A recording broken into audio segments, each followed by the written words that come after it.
Hello friends, I am Dr. Avilash Naik. In this video, I am going to talk about approaches to designing self-learning materials. While developing self-learning materials, writers follow different approaches. In this video, we shall be talking about three dominant approaches like tutorial in print, reflective action guide, and problem-based learning. First of all, let us discuss tutorial in print. In this approach, learning objectives are well defined and the course materials they seek to teach a well defined body of knowledge. The writer presents some form of input.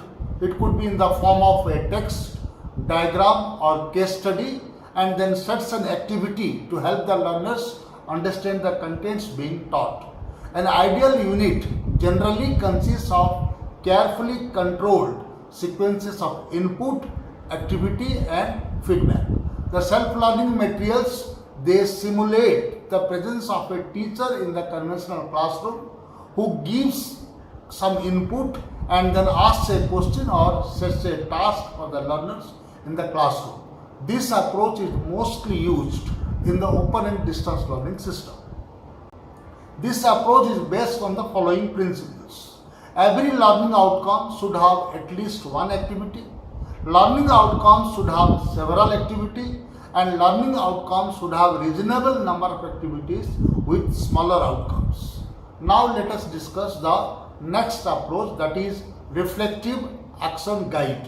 This is a constructivist approach to materials design.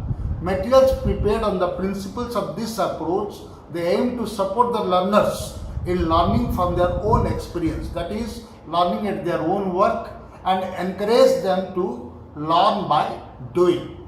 In these materials, we find broadly defined aims, but there is no precise learning outcomes. Learners are given case studies, projects or tasks which require them to engage with the materials or others, which may include with their peers or people working in the concerned fields. It encourages the learners to record and reflect on their own experience by keeping a learning journal mostly.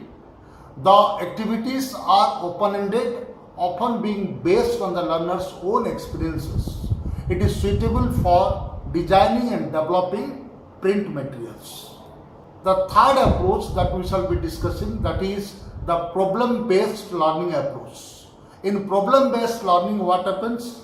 The focus is on higher level learning skills such as critical thinking, problem-solving skills and deep learning.